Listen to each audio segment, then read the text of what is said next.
So Daniella, thanks so much for joining me on the show today. Uh, I loved your book, saying this to you off camera. Uncultured is the name of it. Uh, but yeah, I found it like harrowing at parts, but uplifting also. But before anyway we get into anything, you just want to like tell the listeners maybe who you are, give a bit of background. Yeah, my name is Daniella Mestyanek Young, and I was born three generations into a pretty famous cult called the Children of God. And when I was 15, I was sort of thrown out of that into the United States, which I had not grown up in because it was an international cult, and ended up, long story, becoming an officer in the United States Army and deploying twice to Afghanistan. And, during the last time a cult leader was running our country, I wanted to show something and I wanted to tell my life story, but I thought that I could show that there was this one concept of group behavior that humans will do almost anything to fit into their voluntary groups. And I was like, oh, I think I can show you that in the cult and in the military. So anyway, I am an author of this book, and these days I am a content creator and scholar. I'm called Knitting Cult Lady on the internet, and I knit and talk to people about cults and bad guys. I'm really trying to democratize the information. And I have a second book coming out called The Culting of America, which is my research book about how cults work and also what is going on in our country right now. Yeah, and I think it's very relevant. I had Rick Alan Ross on the show before, and we went through like where I think the rise in cults is actually even stronger than it was in the 70s, and because like online, I think there's so many online communities, people fall into some of the predation some of these kind of cult leader types will Yeah. inflict upon people. It's another tool for people to use, and the truth is we see cults arise during times of social turmoil because people are, pulling down systems, realizing things don't work for them, wanting something else. So in much of the same way that we saw the last era of cults rise out of, discontent in the 50s and 60s in the US, like now we're seeing that again, to your point, even more. Um, Yeah, and the internet is so interesting because I think it's kind of destroying a lot of the big old cults like Mormons and Jehovah's Witnesses and these large organizations that were really requiring isolation, relying on isolation and the people in their, cult ideologies not seeking out information. And in yeah, that way, like, I think the internet is having a good effect. But it also means that any, predatory person can go build whatever ideology they want and then go find people yeah. to adhere to it much more easily than going out physically and recruiting. Yeah, and that's the scary part, really. It's the access some of these like cult leader types have to people. And again, there's such vulnerability when times seem to be, shifting towards a bit more struggle. Anyway, people are like you just hear everything's a crisis these days. Like if you follow headlines, it's just like so depressing. Now, I know headlines are never a rosy picture of society or Right. culture, but everything is a crisis. And I think when you're bombarded with like that level of, because it is kind of programming, like you talk so much about kind of Yes. programming in the book, but it like the media is a programming tool as well, and it can be for good or bad. Uh, and if you're And hearing crisis a lot, you kind of internalize the crisis maybe.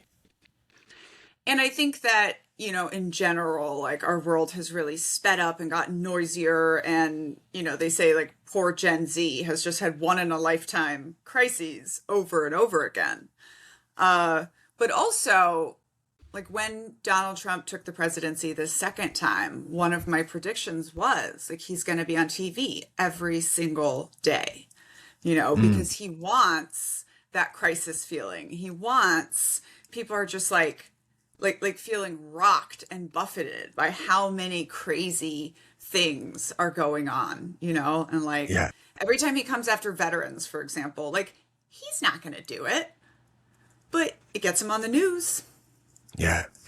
And that's the thing, isn't it? Like a big part of like, the indoctrination in a cult is like breaking down the identity. Like you were born into it, but like for maybe the ones that come later in life, there's a peeling away of the self.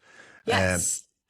and I have a whole chapter on this in my next book, and I yeah, exactly say that like self-sacrifice, this is what it's intended for. It's part of the brainwashing to break you down and make you understand that like you are not important, you do not matter. You are only going to do what's good for the group. It's this kind yeah, of, that's why the military parallels were so obvious to me. yeah, And even though it's like for a good purpose, so we say, right? yeah, Break you down and make you into a soldier. I yeah, remember literally that in that moment. So in the prologue, there's this moment where I'm holding the 50-pound duffel bag over my yeah, head. The drill sergeant is yelling at me. And I think, oh, I just joined another cult. yeah, And my next thought was like, okay, I'm going to be better at it than these people, yeah, right? Because yeah, I already know how to do that, right? So if you join a cult, they have to break your identity. If you grow up in a cult, you just never get to form an identity in the first place. yeah, And that was one of the things that really, really plagued me as a teenager and as a young person who was like, I felt like I wasn't a human. I felt like I was playing a role, and I kept picking up like one identity, okay, I'll be a yeah, super student, and then I'll be a super soldier.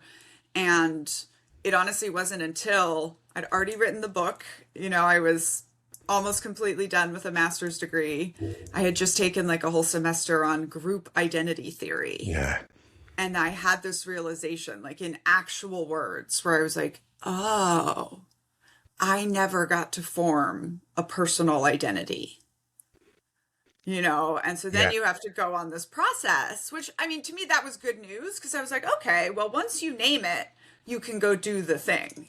yeah, And I had, I think, a 5 or 6 year old at the time. And like, that's the work we're actually doing developmentally from the ages of 0 to 6 is like developing our identity. And then again, as teenagers, developing our identity away from our family unit. And yeah, so there's this actual thing called delayed adolescence. yeah, We also see this, I think, in people like Prince Harry leaving the royal family, right? Like, didn't really know how to be a person yeah, because you're raised in a total institution.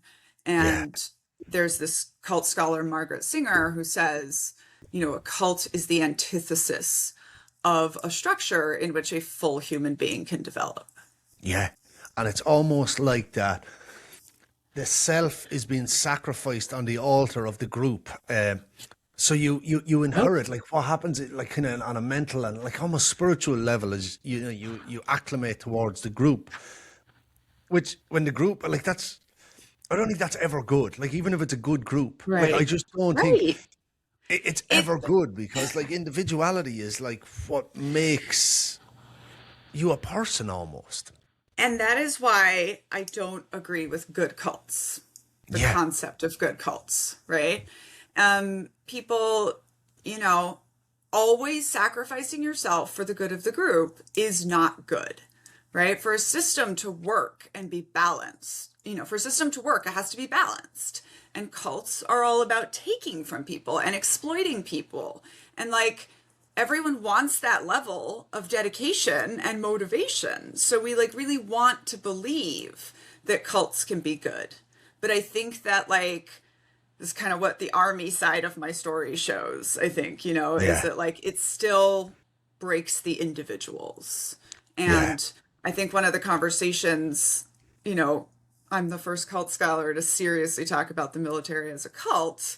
And I'm also the first one with military experience, that we yeah, know of in the US. And I just think we don't want to have that conversation that mm, we ask 1% of our population to be in this cult yeah, for, our protection. And once I realized that it really, really fits the definition of a cult, it explained so much to me about soldier psychology and even the suicidality and all of that stuff that so many of us experience.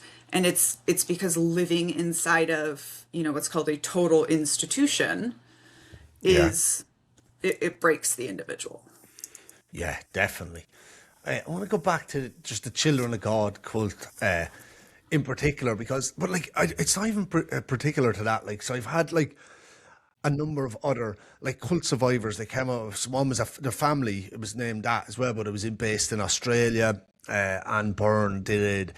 I had Venny Cox's aunt. Like, she was in Sam Fife's The Movement. But every one of these, like, it's the same thing with like this It is the draconian same. punishment and sex. Like, what is it? Like, as a number one, as a survivor, and number two, as a scholar, why is the emphasis on like this draconian punishment, and then this like almost, it's always underage as well, it seems to be. Like, there's promiscuity Yeah. sometimes within the adults, but like in So, all these cults there was like, children being victimized pretty much. yeah. So there's a couple things here. And one is I always like to point out very early on in the discussion, cults are about labor. And people get caught up in you were doing what or you were believing what, and they don't get to the why. And every single time, it's about exploiting and coercing you in order to get your labor. Money being one of the ways we measure labor also, often comes into cults, right? But it's like they want power. The cult leader wants power. And the cult leader, who in my opinion is almost always a sociopath, a person, Yeah. who doesn't have a conscience and can't really develop true human relationships, they just want to play power games. Yeah. Like that's half of what we're seeing with Donald Trump right now. He just wants to play power games because they're bored, because they like to, because they can. And sex and sexual abuse specifically is always about power, right? Yeah. And the sexual abuse of children. Like if you can do that in today's world and be fine, you're powerful. Yeah. Right? I think the Jeffrey Epstein case sort of really shows that, I think. And so that's why I think it always comes down to the sexual abuse and the sexual abuse of children. Yeah. But So still, grim. it's like people go, oh, it's about sex and money. And I'm like, no, it's about power and labor. And I swear, until I heard a cult scholar, Dr. Yanya Lalich, say cults are all about labor, I didn't know how to understand my life other than I grew up in a cult, but what does that mean? Yeah. And it was interesting because I'd already had the realization about a decade before that it was all the same. It didn't matter Christianity or Scientology, because I had recognized the same story of my life and my childhood labor in the story of Jenna Miscavige, who grew up in Scientology. But I without that language for it, cults are Yeah. all about labor, I still didn't get it. And as soon as I heard that, I was like, oh, I was trafficked around the world as a performer for this cult. A performer, our cult produced entertainment, and we had an army of 10,000, 7,000 children singing, dancing, beggars for Christ that would just go out and make money for the organization. Yeah, because I I remember in do the, like to point out to people that any form of door knocking is labor, whether that is for political canvassing, whether that is for religious canvassing. If I wanted to get 1,000 people to go knock on doors to sell my new book, I would have to pay either a lot of money for that or probably use some coercive tactics. And so, wow. of course, we can volunteer our time, right? Political campaigns are a good one, but what tactics are they using to get you to do that? That's what I'm always looking at. And the Yeah. labor thing, one more thing that I think is really important is like cults are always organized crime. There's always a product or a service that they are selling. And the best way to go after cults is usually as organized crime. They took my labor, they did not pay, Yeah. which has had some success in your neck of the woods, in fact. Oh yeah. I believe. Yeah. Uh, in Uh, cult in yeah. Ireland. Oh, No, I might be thinking of Scotland. Anyway, but I know there was this like they've said yeah, that it has been said for a while, like the way to go after a corrupt church is go after their money, yeah, and in the US, the IRS, our tax yeah, policemen, essentially took down one of the biggest gangsters, Al Capone, back in the days. And it's yeah. just like with the big cults, Nexium, with the big ones that end Mm. up with people going to jail, it's because people go after the money, go after the money, go after the labor. Yeah, and especially when like a lot of the cults, people give every like number one. Actually, before I get into that, I think one of the most pernicious elements of it is like they kind of use this, like they use like this biblical kind of language and ethos just to steal people's money, and like the level of psychopathy you need for that, like you have to be like it is. You have to be a Yeah. pure psychopath, I think, almost to use like these religious teachings as a way to scam people and coerce them. And it always seems to be that. Like I know Scientology wears just a kind of different mask, but it still kind of has a religious underpinning. Yeah, so I always say cults don't give you a religion. They give you a worldview or an Mm. ideology, right? And it's always like created by the cult person. Usually we find that they've done all of this like searching in their life, right? And they are, because none of them are individual geniuses like they want you to believe, they're just Mm. pulling pieces from all these different ideologies, So like Mormonism has the Book of Mormon has been analyzed to be like a very appropriate creation in the 1800s for an essentially illiterate dude to come up with, and those beliefs were kind of the thing at the time. Now, I've when I went to graduate school, it was really interesting because we'd be learning different tools of motivation. This is really what organizational psychology is you're just studying Mm. motivation and humans in groups. And we'd be learning these different tools, and every once in a while, someone would be like, is this ethical? And one of the things I think is that human beings just sort of have two probably fundamentally different responses to like, here's a tool, you know, Yeah, here's a tool. And most of us think like, oh, cool, I can drink coffee with that. Only some of us think I could smash this and take out your face with it, yeah, right? So it it's actually one of the things to me that I say I think I will understand cult leaders the most and the least, because I understand how different tools can be used to motivate people.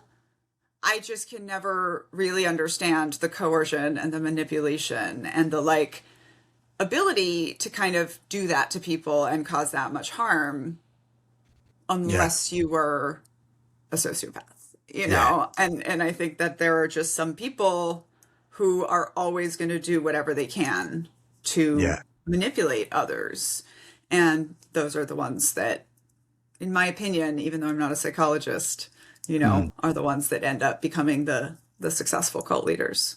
Yeah, because they will. I think they probably have no limit really either, and that's the thing about them. I think you had a great line in the book, and it says it was something like the thing about the shepherd analogy is. What they never tell you is that the shepherd goes on to eat it's or the shepherd goes on to eat the sheep. I think it Yeah. was so profound when I read it because it is like the shepherd or the cult leader like has their flock maybe, but yet goes on to use them up into Right.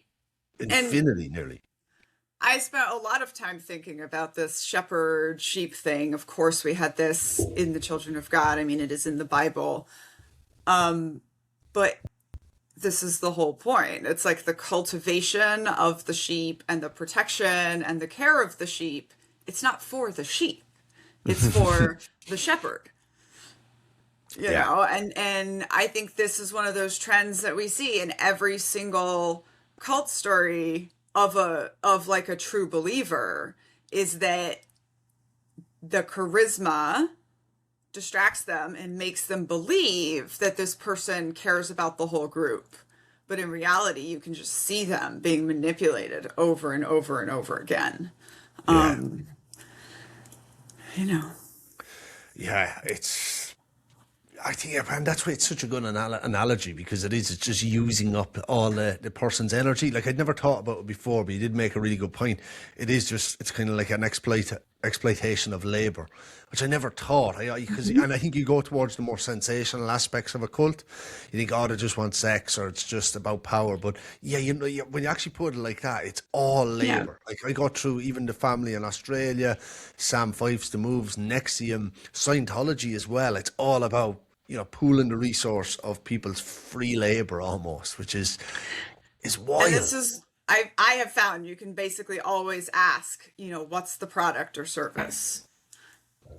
Because there's one thing is, like, it's hard work to manipulate that many people. I don't think cult leaders are ever happy, Yeah. but like, why would you be doing it if it wasn't in order to get the labor? Yeah. I also think, on the flip side, which at least I'm trying to test as I'm building my own organization, is that you cannot build a cult, which is to say an exploitative structure, if you are always really well compensating people's time and labor. And I don't mean we pay you $300,000 a year and now we own you forever, but like, actually, I have in my Knitting Cult Lady brand, I have a very, very strict policy. Like, I do not accept free labor. I do not accept free labor, and I pay very well when I need. And that's why, like, help. I know it's a separate topic, but if you ever go out I'm not sure if you've ever been to Dubai, but like, you have all this like insane opulence, like, just, I mean, huge buildings, everything's modern and new, no taxes out there. But then you find out like that it's all built off the back of I'm being harsh saying slave labor, but I mean bringing in people from nearby nations and taking their passport and paying them nothing, nearly, like barely a living wage. And of course, you can build all this extravagance if you're using people to the bone. And on a less flashy level, like so many cults, literal construction, right? Here in the US, the Amish, but also the Jehovah's Witnesses, like, they build all of their stuff. And so much of it is like teenage and child slave labor in physical, sort of physically moving, building, digging, creating, all that kind of stuff. Yeah. And it is like, again, construction's expensive. Yeah. But people don't understand that they're being exploited because you're talking about the mission, right? Yeah. Because we're serving God, we're doing the mission. And I honestly think some of the other abuses keep people like distracted. And, I think that's why it's so hard for those of us who grew up in the Children of God to really explain it, because it's famous for sexual abuse. And certainly, the believing in pedophilia is a very exploitative, horrible, horrific thing. But like, there was so much more to it. Yeah. And do you ever think, like, at a point at the start, it's Genesis in the 60s when it did start to come out, was there any sort of was there any ever goodness, do you think, behind it? Or was it? So I fundamentally do not believe in the story that it started off good and it went bad. I don't think people just trip and fall into coercive control. And when we look at the histories, right, like, David Berg was already abusing his own daughters and was already forced both of his sons to let him have sex with their wives in front of them. Oh my God.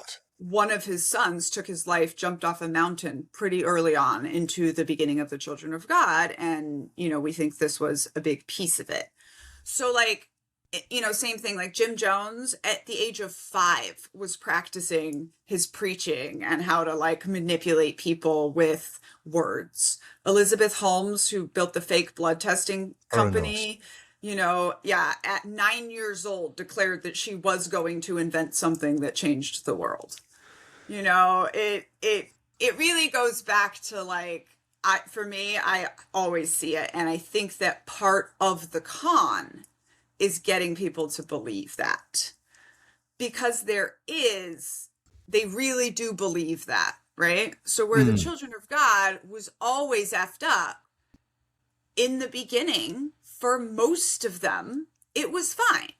In the beginning, probably for the first decade, for most of the people, it sort of was what it presented to be, which was a very devoted, almost monastic sort of dedication to traveling the world and preaching the gospel. Of course, it was always about labor and getting labor and money from the very beginning, but people were willing to do that. They were willingly doing that. And so until he started sort of the religious prostitution and then the more institutionalized pedophilia, people say like, oh, well, it wasn't really bad, right? So that's how this narrative is born. It's like, in the beginning, it was great. And in the beginning, a predator saw his opportunity in this space of personal transformation to go recruit a bunch of people. And the reason that cult leaders almost always get into something with a political or a kind of charity front to it is that it allows them to have that mission that appears to just be so good. Yeah. And I think in the book, I think yes, there's one line in it. I think it's probably it's in part 1 anyway, but where was it Dave Berg wanted to be liberated as a teenager by having sex with his mother. Like, I think that probably speaks to the kind of perversion. Like, I'm not sure. I know you did organizational psychology, Freudian. He was also raised by in my opinion, cult leader. She was an evangelical revivalist in the 1930s, and she was horribly psychologically and sexually abusive to him. So not to excuse, obviously, what he would go on to do, but to really show, like, none of this was ever about what they said it was about. Like, it was always just a really, really damaged man who had the charisma, because he learned it growing up, to, build a following. And so he did. And like, because like if people didn't know we were talking about cults here, they could think we're talking about politics. A person that has charisma, that's building a following. Like, God, what's your thoughts on politics? Because you must see through all the bullshit. Like, I do. Yeah. I mean, in 2018 or in 2016, like I knew he was going to win because of his extremism, Donald Trump.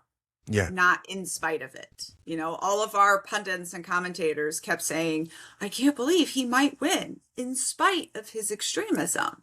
Like, no, that's why he's doing it. He very masterfully has played the cult leader, including the fact that he showed up and took everyone else's cults and made them his one big massive cult. That's what David Berg did. David Berg showed up on the scene and just wholesale would roll up into other people's cults and convince all of them that ours was better. And he had a whole other cults, even with their cult leaders, like joining Children of God. That's how they grew so quickly. So there has been this, like, these cult movements in the US that have been working really hard toward gaining power since the 80s. And Donald Trump showed up. I really think that this cult that was behind the scenes, but even our Republican Party as a cult, like, thought they were getting this patsy and this figurehead in, and then he took all of their cults and he's absolutely turned it into a cult of personality. He's trying to get his birthday as a national holiday right now, which is, I mean, if you're celebrating your leader's birthday, it's like cult, which, of course, America is pretty culty. Yeah, I mean, it was crazy writing this book, my next book, because Yeah. it sort of started as this, hey, y'all, everything's getting really culty here. It's going to get bad. And then 2/3 of the way in, the election happens. And it is like, you know, I I mean, I think I'm incredibly well placed to sort of explain what is going on right now. Yeah. And there's actually, from studying so much and realizing that, yes, the experts say all cults are the same, right? There are these patterns we can track as in my social media content. I care very little about whether a group is labeled as a cult or not.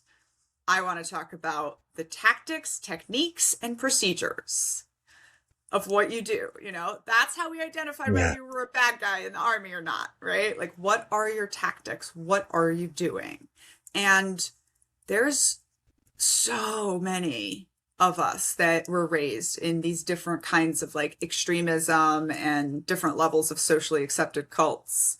And it has all been culminating in politics right now. Yeah. And I I think that's think like one of the weird things is that people who were not raised in religious extremism or just in extremist cults, I think they think there's some level of rationality here. I think that they truly think there's a difference between Donald Trump and Jim Jones. And there's not. They're exactly the same. so what, like the same kind of personality or archetype or grab for power? Exactly. Yes. It's the same.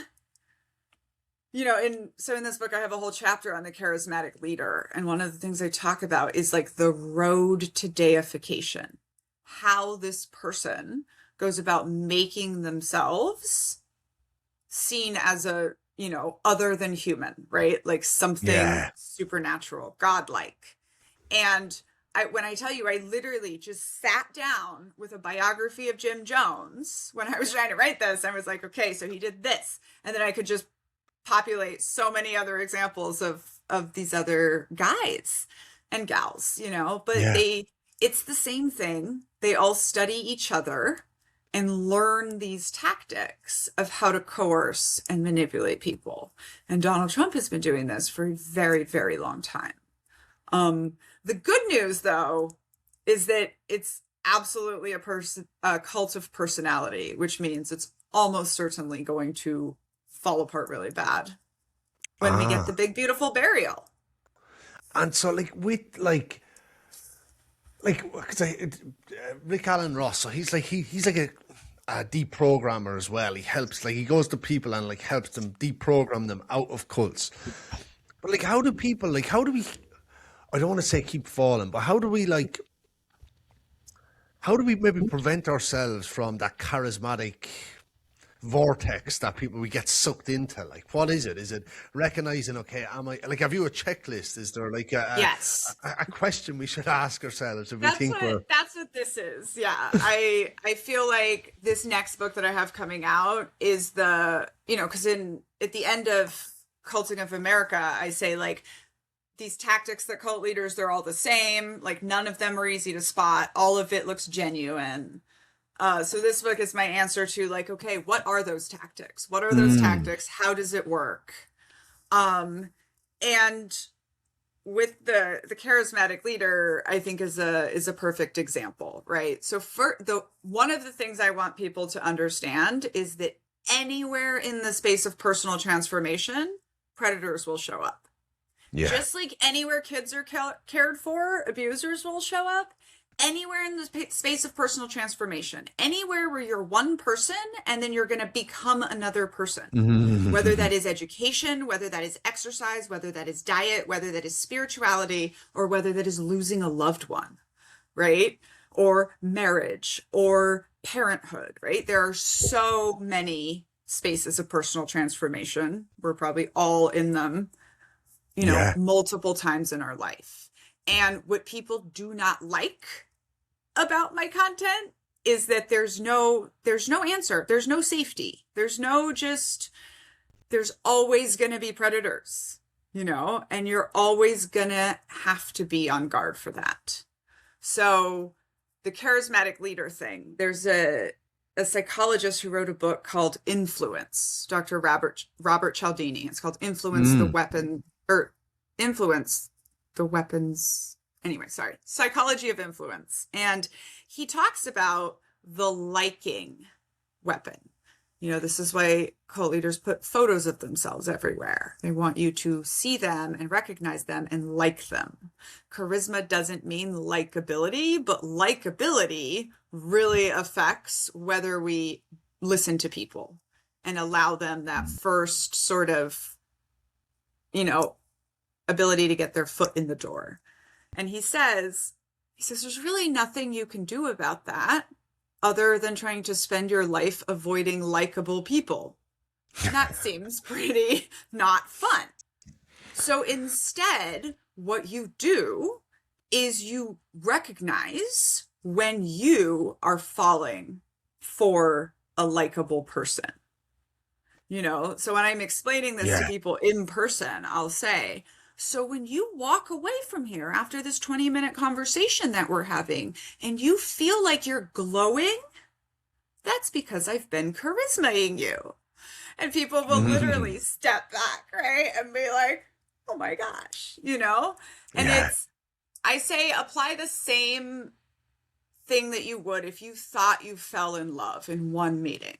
If you thought you fell in love in one meeting, you would still probably take months to make sure that was good, right?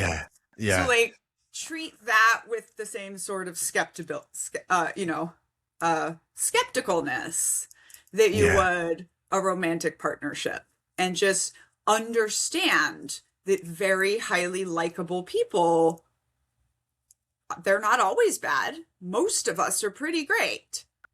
There's 20% that wants to manipulate you. Yeah. Roughly. I just think you said something so profound there that I'd never thought about. And that's about the grifters kind of showing up in the area of transformation. I'd never thought of that before, but oh my God, it's so true. I used to work in the fitness industry, and there was the dogma number one in the fitness world is insane, because everyone thinks their diet or their philosophy or their program is going to heal everything. This will get rid of all your ailments. But it's always just and then they'll have a lot of followers that will pack in online and making comments, and that will be like, oh, this worked for me, and then ripping down into people. So there is that kind of behavior in all that transformational space. And it's fascinating, because that's when people are probably at their most vulnerable, when they're transforming into something else. That's exactly it, right? So when a cult gets you, right? They're going to break you down and make you into something else. Well, it's the easiest to disguise that when you're already showing up willing to be broken down and changed into something else, right? That's why I think we've seen the newest round of cults has been exercise cults, self-help cults, right? All of flame, these kind of. Yes, romantic Dating, relationship kinda. cults, right? All of these not quite religious things, because people are more skeptical about that. But it's, I always say it's never the ism or the ianity that's the problem. You can choose any ideology and build your cult around that. It is the coercion and manipulation. But also this transformation that you mentioned is really important, and I talk about in The Culting of America, my new book, the transcendent mission, and it's always something that is unreachable, very obviously good, even if you're talking about fitness, right? This idea of this perfect form of yourself, that you can somehow get to, and all of the sacrifice necessary in pursuit of this mission is justified. And my favorite line of the whole book, which I think you will probably appreciate, is cults always promise space travel.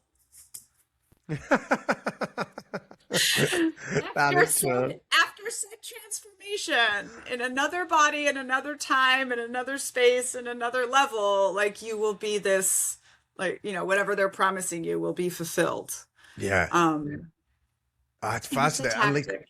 because the fun, like, one part is the thing, is the like non-falsifiability. So, like David Burke, he said he was the prophet. Like, it's very hard to disprove that. Uh, Right. like, if I say I'm a millionaire, and I'm not, like, people could easily look at my bank account and be like, "No, you're talking shit." But like, there's a non-falsifiability. So there's that aspect I often find really interesting. But the other part is, and it was you mentioned it in the book, where some of the predictions. I think it was when you were talking around Y2K and the new turn of the millennium, but that people had, or that claims had been made that never came true, and people actually did leave then. But some people, I think, doubled down. Their belief nearly became more intense. But there is always this like promise, isn't there? Like in a lot of cults, it's like the promise. If it's going to be aliens are going to come down, we're going to the next life. If it's, a place in heaven, or it's something.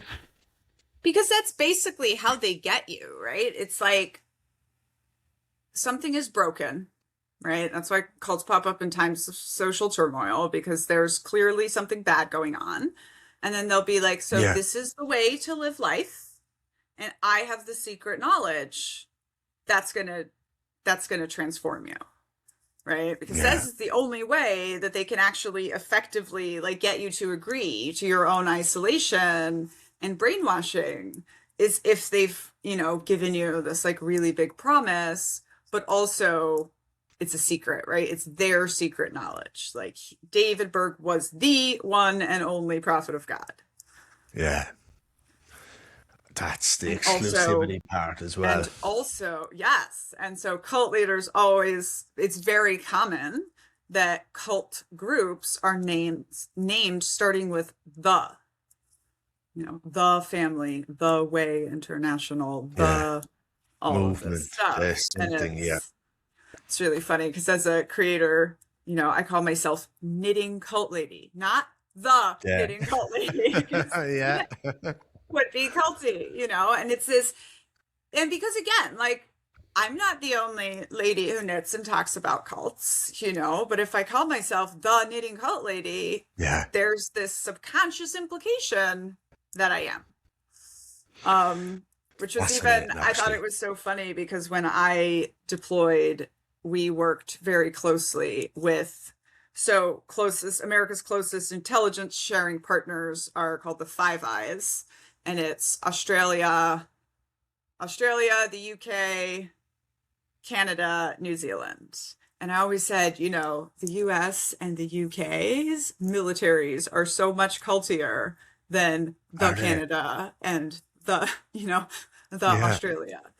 Yeah, because they. It is that, Yeah. it is that exceptionalism, But yeah, and you have a large portion of the book that kind of tracks your journey through the military, and it certainly wasn't easy at times, especially I think for being a woman I got through, and it like that sexism was very pervasive.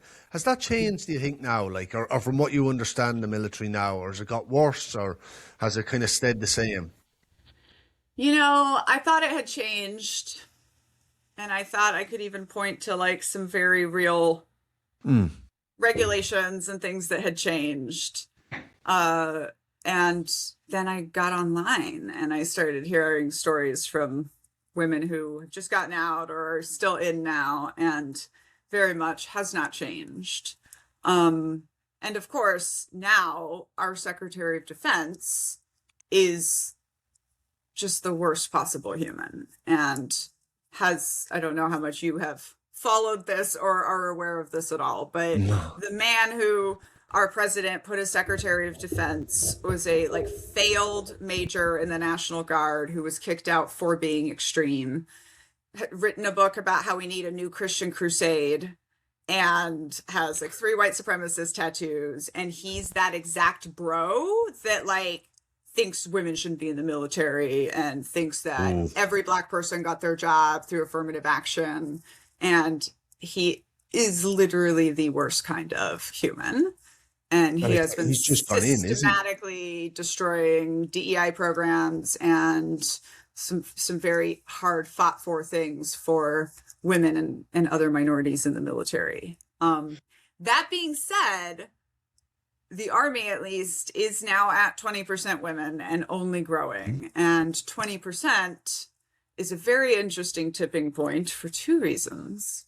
One is that stereotype theory tells us that until you are 20% of a given demographic, you're not, the subconscious negative stereotypes are not being challenged ever. There's basically just not enough good examples to negate the negative ones. But also, if you're down 20% in a modern military, you're not doing operations. So Okay. it is a, it is a very intense tipping point. It's very important. Like the United States military no longer runs without women. Yeah. And so in the ways of acceptance, I think it's getting better all the time, the way that culture changes. Yeah. We just happen to be on a pendulum swing backwards right now. And so that's in the military. Like you were definitely able to see the cult parallels in the military. Like I think, did you allude to it in the book as well? That like in companies, and like you can kind of spot the parallels, I suppose, for a lot of probably maybe lay people or people that haven't been in the cults can spot. But like I even see like in some companies they're like, oh, don't drink the Kool-Aid, like as a common euphemism of don't get caught up in the company's BS, pretty much. And do you Yes. think that happens in like, companies, people supporting sports teams? Because you see this almost religious fervor in the way they support certain teams, but Yeah. still attack other people for just simply to support a different team. But how do you see it play out in these other areas?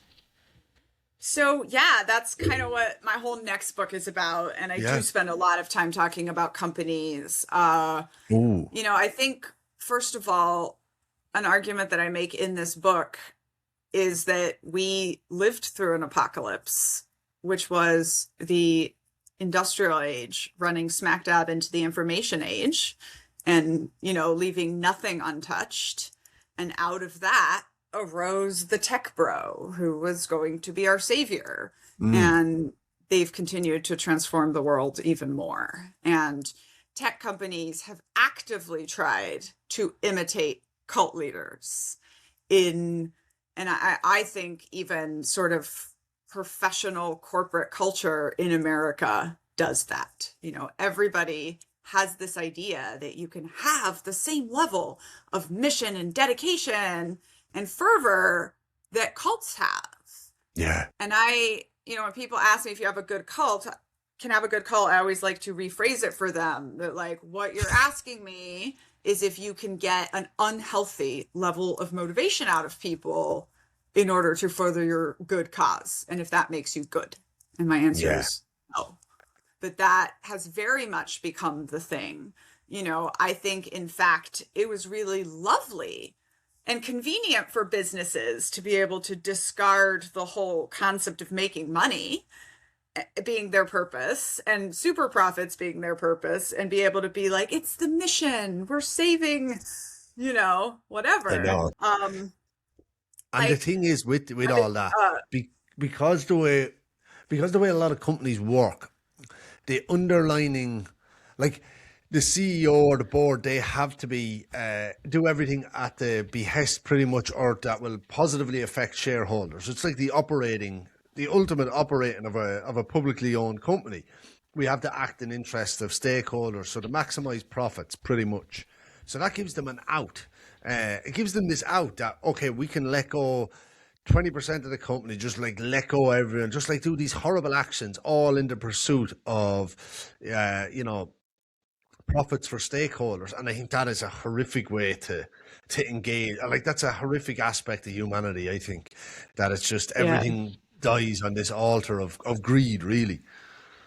Yeah. And I do kind of think that we have these like interlocking cult systems of capitalism and white supremacy and going the furthest back patriarchy that are kind of over everything.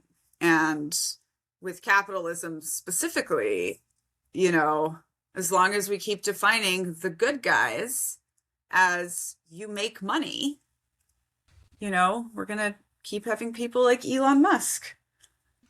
Yeah, well, I think the problem is when making money becomes more important than anything else. I think that's the problem, and so much of everything is always like in TV shows, if it's in the media, like money and wealth is still like the biggest barometer people have for like social class and importance. Like I know here in Ireland, like, oh, they're rich. Like, yeah, people give them a kind of nearly outer worldly uh, donation kind of to their name or who they are, just based on the fact that they have more resources, they're more affluent. But again, like I don't know I don't know how you retrain that out of a population, or what maybe, like, it does it go back where virtue is the most important, but then it starts to feel I like a mean, cult as well.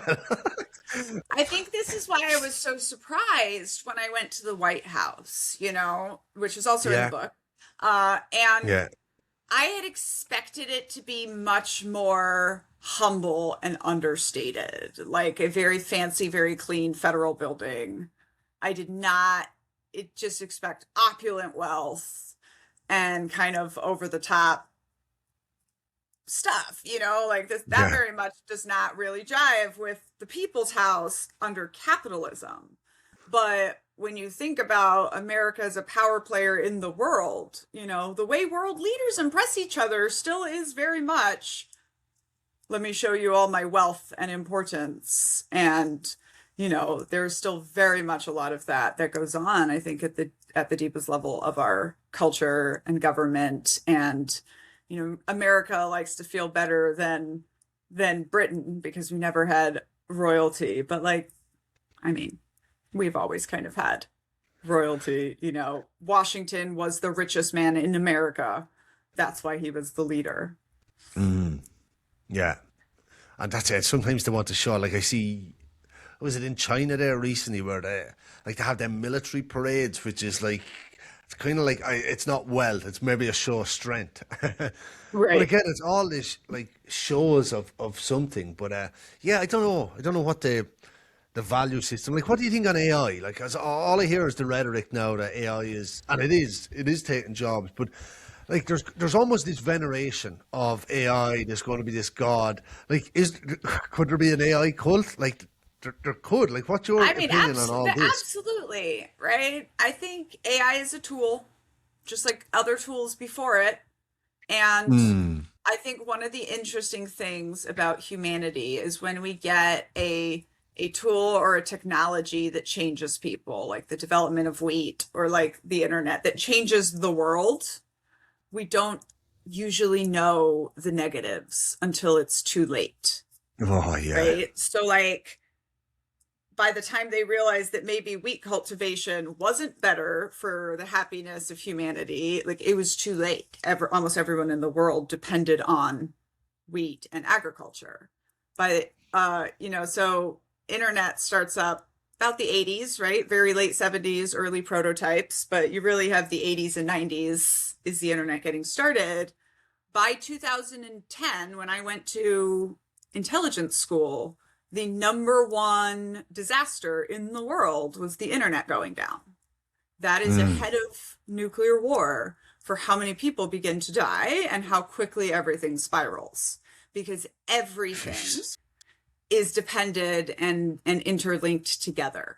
But like, I don't think the people that started the internet could have known that in any way, right? What's interesting to me about the AI conversation is that much of it is the same sort of apocalyptic rhetoric and sort of rejection of modernity that we always see in cults. And that is interesting to me as well. You know, the like, even the just like, how are we going to know who knows how to write anymore? Like, well, if machines can do it for us, then maybe we're not going to need to know how to do it anymore. We're, you know, but that carries with it a host of things. But what I always hear is people saying, but like, how are we gonna stack rank people? You know, how are we gonna know the hierarchy if we don't have this like measuring tool anymore? Yeah. Um, But like, I think but actually, you know what? It goes back to a point you made earlier on, that like these sort of grifter types come in at times of transformation, and this is almost a global cultural point of transformation. And like, what's going to rise? Is it going to right, be like this technological evangelicist almost? That's like, my AI is better or yeah, something like that. Like, right. that's the kind of But thing that's there's a also, grifter's going to come in somewhere along this but transformational also, process, maybe. I very much believe that once a tool has been created, there's very little we can do about it. That's true. You know, like AI is also here now. Yeah. And, you know, like I remember 20 years ago, the conversation was, oh, self-driving cars, robot cars, like, are we going to be cool with it? And I remember being like, it's not like we're going to get a national vote. It's just going to arrive little by little in the form of enhancements. You know, I can't wait for a car that I don't have to steer so that I can still be knitting. Um, you know, Yeah. like, so that's part of the thing. It's like the tool is here. People are going to use it in all kinds of ways. And some of those people are going to use it nefariously. Right. So like Hands down. regard the greater conversations about how bad it is for the planet aside, 80% roughly of humanity is going to use it for good, or at least for ways that they think are good, right? Because we want society to function, but some people are going to absolutely use it in very predatory ways. Yeah. I suppose even just to switch it back now to you as well, like, because I think probably what I get from the book anyway is, you know, very largely in the culture, we're told, programmed what to think. Military came with a certain level of programming as well. You know, you behave this way. Like, when did you begin to find who you were yourself? Like, when did you, or is that still a process that's ongoing? I mean, I definitely think it's a process that's ongoing. I think that you know, I realized when I left no, let's go back. Let's go back to this moment where I'm on a tower in Afghanistan deciding if I want to jump off or not, Yeah. right? And I remember, you know, I decide, okay, I'm not going to take my life. I need to like figure out people. So I spent a lot of time trying to understand other people. Um, I didn't realize, you don't realize any of these journeys are journeys when you start them, you know? So I don't think I realized this was the beginning of me cracking myself open and figuring everything out. A few years after I left the military, I wrote Uncultured, and I had this interesting experience where I had been like, I'm fine, right? Like everything in my life is good. Outwardly, I'm fine. I have this happy family. And then I read Uncultured and I was like, oh, this lady's not fine. And I went and got some very good therapy, you know, and I've been fortunate to have had a lot of time and space for healing since I left Yeah. the military. And that has been a big part of like figuring out my identity. And then this tip I give everyone: wear wacky outfits. Like Yeah. if you were raised, so in Culting of America, I have a bit on how cults are always doing appearance control, because appearance control is a very important part of behavior control. And, you know, I find it really breaks down in 4 things: hair, body size, body coverage, and underwear. For all different reasons that I go Yeah. into in the book. But one of the things for me was really realizing like, oh, I had gone from, you know, being in a cult to being in the army. And there I was, you know, in my 30s, and I just didn't know who I was or how Mm. to be. And one of the things that we see with a lot of cult survivors is you don't know how to make decisions. You don't know how to make decisions. You don't know how to think critically. You don't know how to put yourself first. People say self-care, but nobody knows what that means. And so I say you start with wearing wacky outfits, whatever that means to you. Yeah. And you will and go in public, and you will have very interesting moments of understanding, first of all, that most people are nice and people will come up and talk to you if you wear crazy things, but also that it doesn't matter. And you are the adult in charge of your own life, and you can Yeah. present yourself to the world any way that you choose to. And, so for me, I've had this really great journey of like developing my own style, now designing my own clothes. Everything you're seeing here, I made.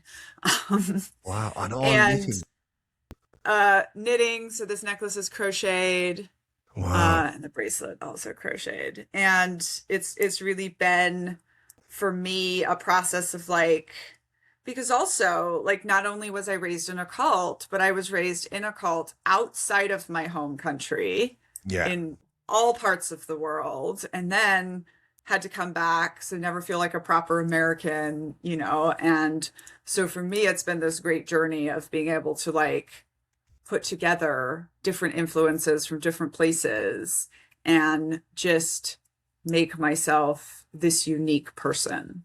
Yeah. And it was also like, to get even more meta, like cult survivors, we don't really belong in the outside cultures either. We're never going to fit in perfectly. And yet all we know how to do when we first leave a cult is to try to act like what we're seeing. So for me, professionally and outwardly, like I was doing it perfectly. I was playing this like little white basic blonde girl from Texas who was very, very smart and good at everything. And that wasn't who I really was at all. So there's this disconnect when you try to get closer to anyone. And, one of the things now is like when you meet me dressed like this at a cocktail party, actively knitting, and then Yeah. I say I'm a cult scholar, like that makes sense to you. Yeah. I very much identify now as my hair color being rainbow. Yeah. Like, I'm not going to fit, so I'm just going to stand out. And I've done a lot of work, I think, at being like an integrated person. Like, this is who I am all the time. And I don't have to like wear this mask of trying to be this person who fits in. Yeah. That must be like incredibly liberating then, because I think even people that didn't grow up in a cult will probably have somewhere along the line accustomed to so many norms, like societal norms, the cultural mores, that they have probably lost so much of themselves in not wanting to stand out. Uh, Yeah. so what would your advice be to them as well? Probably same. Just kind of do what. It's the same, even like I say, like your ability to wear wacky outfits also Yeah. depends on your privilege, and so for me, it was when I got my book deal, and they gave me a certain amount of financial freedom, my second thought was, oh, I'm going to wear whatever I want for the rest of my life, Yeah. Must have but felt good, like, to have that kind of yes. liberation. And I just think, like, obviously there are different levels at which people can do that and still be safe or still have their jobs or whatnot. But I think it's more about thinking through, like what messages are we receiving from society, Mm. and do I want to play that game? Yeah. Maybe sometimes you have to, like, maybe you have to wear a blazer, but it can be neon orange, you know? You can put a Like, cool where pin can on it. you push the line? And even in, I look back, like I was doing this in the army. There's one thing that is not regulated, and it is running shoes because it's just too complicated. So as long as it has 5 toes in one box, that's pretty much all they say. And I always had the loudest, most obnoxious tennis shoes as I was beating all the guys, and they would try like sergeant majors and, leaders would come up to me and try to tell me that my tennis shoes were unprofessional. And I would just look at them and I would be like, sir, well, first of all, I'd be like, sir, that man is wearing fluorescent blue. That man is wearing fluorescent yellow, but you're telling me my fluorescent pink is unprofessional. And also, I just outperformed them at our job. And you're telling me it was just like, most of that stuff is made up. Most of that stuff is just made up by our culture. And while I understand you can't always push all the lines and you may have to capitulate to almost everything, like there are probably some things that you can push back on and that will just be good for your own identity. Yeah, that's it. And I think finding that identity is so important in a world that's kind of, and it's probably always been like that for a lot of it. It's trying to, you kind of group people into just easy kind of categories because it's easier for them to understand. But I think finding that individuality is so important. One question just on because it seems like you've done so much research on that second book. I'm looking forward to reading it now. But how long did that take you to write? Like that seems like a meeting, because obviously the first one's a memoir, it's all lived experience, but this one seems like almost a playbook as well and stuff. Like a lot of work must have went into it, did it? Yeah. So when I sat down to write it, it was January 2022. And so it took me about 2.5 years to physically make it into a book. When I saw that the bibliography was 38 plus pages, that was when I realized oh no, this book is everything I know about cults. It's the last decade of my life of active study. But that book from Daniella Mistyanek I listened to when I was 22 is referenced in there, so it is. Writing Uncultured was part of it. I just think this book is everything I know in 38 years about cults.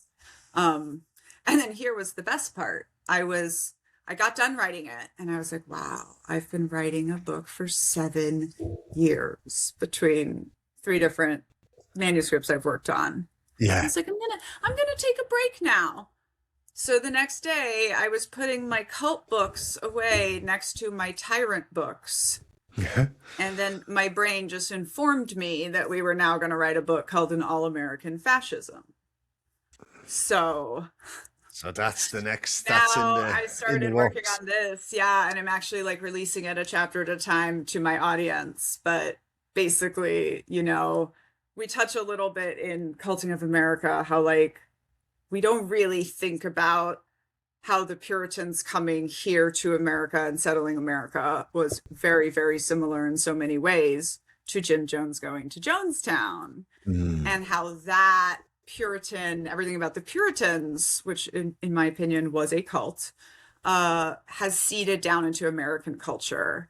So I'm saying that, the evangelical Texas that I was dropped into in 2003, those to me are the obvious straight line descendants from the Puritans of 1630. And now here we are, 20 years later, and they have the power. So I want to show all of this in a book and hopefully how to push back. But, that'll be an interesting totalitarian nations, fascism is just a cult scaled up really large and owning the military. So with nuclear bombs, which is terrifying. Quickly, before we finish up, Daniella, what was the pushback then to the book, from any of the other cult members or from military? When the book did release, did you get any So no pushback from the military at all. I did have to submit it to the Pentagon because if you've ever worked for the military, they have to review your book, but it's for secrets. It's not for for them to decide whether they are okay with it or not. The military, I would say very much does the whole British royalty, like never complain, never explain thing, Yeah. and just completely ignore, like, who am I? They don't care. Um, Yeah.